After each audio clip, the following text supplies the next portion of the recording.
Hi gang, welcome to this episode of Ask the Doctor, where you send us your questions and we do our very best to get them answered. Okay, this next question comes from Susan.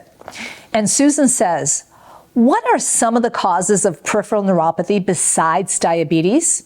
Well, many people are under the impression that only people with diabetes will get peripheral neuropathy, when in reality, there are hundreds of different causes. But here's the unfortunate reality. Most doctors you speak to are only aware of 4, at best, if that.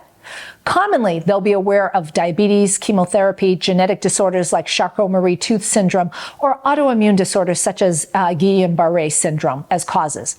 But there are so many more causes than just these. For instance, many commonly prescribed medications are huge culprits in causing peripheral neuropathy. Medications like statin drugs for lowering cholesterol, high blood pressure medications known as calcium channel blockers like amlodipine are huge offending agents.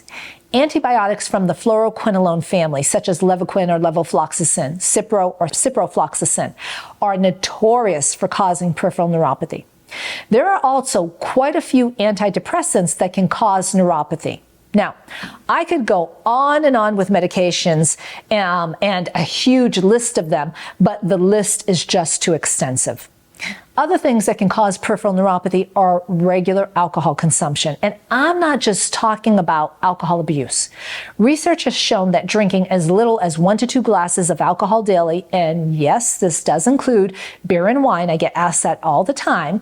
Well, if you do this for a year or longer, you can cause significant peripheral nerve damage. Also, conditions like gluten sensitivity, celiac disease, leaky gut syndrome, and inflammatory bowel syndromes can cause peripheral neuropathy. Most people are unaware that malnutrition can lead to peripheral neuropathy. You may not realize that bariatric surgery for weight loss is a large contributing factor to malnutrition, and we actually see many cases of peripheral neuropathy develop from people who have undergone any form of this surgery. Now, there are also other surgeries that can cause peripheral nerve damage. So those would typically be surgeries like a surgery that directly damages the nerve. That can lead to peripheral neuropathy. Sometimes the damage can be an indirect nerve damage. Now, what do I mean by that? Well, when you're undergoing surgery, sometimes the surgeon will keep you in one position for too long of a period of time, causing compression to the nerve. And then once the surgery is over and you come to, you may find immediately or several days later that you have the symptoms of peripheral neuropathy because there has been peripheral nerve damage. Also, there are certain chronic diseases that can lead to peripheral nerve damage like chronic kidney disease, liver disease, and thyroid disorders. A person can also develop neuropathy from being exposed to contrast dyes used in medical studies like MRIs, CT scans, and PET scans. Now, a contrast dye or medium drink is also administered to patients prior to receiving a colonoscopy or an endoscopy. These dyes are most definitely linked with peripheral nerve damage.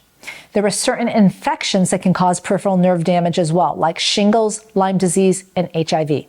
Believe it or not, I've only listed a few conditions. I could spend an entire hour going over more and still not list all of the causes.